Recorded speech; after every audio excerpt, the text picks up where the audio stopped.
Halo,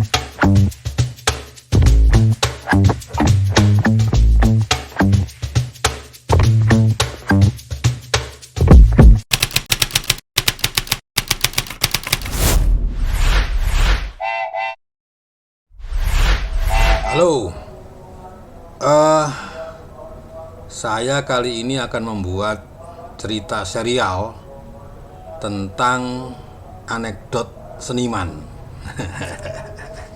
Jadi, anekdot ini adalah kisah tentang hal-hal yang lucu menyangkut seniman. Ya, kebetulan saya punya dokumentasi banyak tentang beberapa seniman yang mempunyai kisah lucu. Anekdot itu adalah kisah lucu yang betul-betul pernah terjadi. Jadi bukan kisah karangan, ya. Nah, kebetulan ada beberapa seniman di Surabaya yang saya kenal dan kebetulan mereka sudah meninggal dunia. Di antaranya adalah Amang Rahman. Saya akan sampaikan cerita tentang kisah lucu tentang Amang Rahman ini. Oke. Yang pertama adalah Dua Dunia Amang Rahman. Ya. Amang Rahman namanya. Lahir di Kampung Ampel, Surabaya, tanggal 21 November tahun 1931. Meninggal dunia tanggal 15 Januari 2001. Semasa hidupnya, pelukis keturunan Arab ini sangat kaya humor, sehingga setiap bertemu dengannya, orang selalu bertanya, "Ada anekdot apa lagi, Pak?" Uniknya, lukisan-lukisan Amang Rahman justru cenderung ngelangut, sepi, surrealis, religius, tidak terpancar nada gembira dalam karya-karyanya. Di atas kanvasnya terlukiskan suasana yang sunyi, sendiri, bahkan suasana kematian. Dunia keseharian Amang Rahman yang ceria bagaikan sisi lain dari satu mata uang yang sama dengan lukisannya yang mistis. 23 tahun setelah kematiannya, kadang orang-orang, termasuk saya, merindukan anekdot-anekdotnya. Bukan sekadar humor biasa, melainkan justru cerita perihal kisahnya sendiri yang pahit, menyedihkan, dan memprihatinkan. Beberapa pelukis Surabaya yang seangkatan dengannya adalah Krishna Mustajab, M. Daryono, Oha Supono, M. Ruslan, Rudi Isbandi, Teja Suminar, yang semuanya sudah meninggal dunia. Dunia seni rupa Surabaya telah ditinggalkan para maestronya. Apalagi generasi yang satu tingkat di bawahnya juga sudah menyusul pergi, seperti M. Talib Prasojo, Haryaji B.S., Dujo Sukatmo, Mahfud, dan juga Purono Sambowo, atau dikenal dengan nama panggilan Cak Pung. Semua anekdot yang diceritakan oleh Amang Rahman adalah mengenai kisah yang dialaminya sendiri, bukan fiksi. Ironisnya, kelucuannya justru terletak pada penderitaan dan kemiskinannya. Hanya belasan tahun menjelang kematiannya, Amang sempat menikmati buah manis hasil karyanya. Hal ini seusai berpameran di beberapa negara Arab yang menjadikan lukisan kaligrafinya laris manis. Namanya mulai naik daun sehingga karya-karya surrealisnya juga banyak diminati kolektor. Namun sepertinya orang membeli lukisannya itu terkait erat dengan sosok pelukisnya. Hal ini terbukti dalam pameran tunggal 70 tahun di Museum Nasional Jakarta pada tahun yang sama dengan Amang baru saja wafat.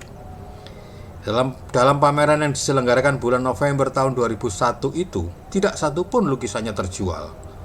Bahkan pengunjung pameran tidak begitu ramai.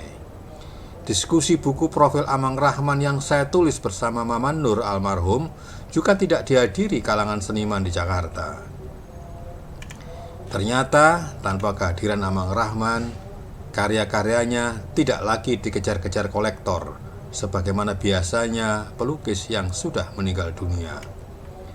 Amang Rahman dan karya-karyanya sudah menyatu satu sama lain. Di rumah Gus Dur, juga almarhum, terpajang lukisan karya Amang Rahman. Konon ada tamu yang bertanya, "Apa Gus Dur membeli lukisan Amang Rahman?" "Ah, enggak, saya dikasih gratis kok," jawab Gus Dur. Tapi sesudah itu dia minta sangu buat pulang ke Surabaya. Modus yang sama juga digunakan kepada yang lain. Sebab penggemar lukisan Amang Rahman adalah rata-rata temannya juga. Mereka mengagumi lelaki yang ramah dan berwajah serius namun selalu melucu itu. Maka ketika Amang Rahman berkunjung ke Taman Ismail Marzuki atau TIM, beberapa seniman langsung merubungnya. "Ada anekdot apa lagi, Pak?" Sekarang saya punya telepon loh. Catat nomornya ya," ujar Amang.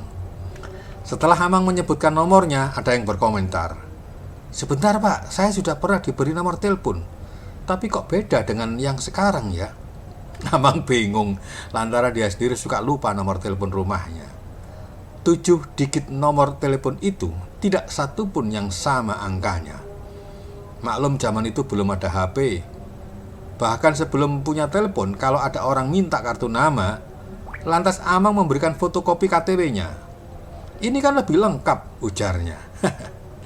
Setelah beberapa hari di Jakarta, khususnya di lingkungan TIM, Taman Ismail Marzuki, Amang bertemu dengan seorang tokoh seniman yang dikenal kaya.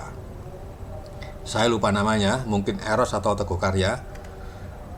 Amang berkata, "Anda gak ngasih saya DP?" "DP apa Pak? Saya kan tidak beli lukisan Pak Amang."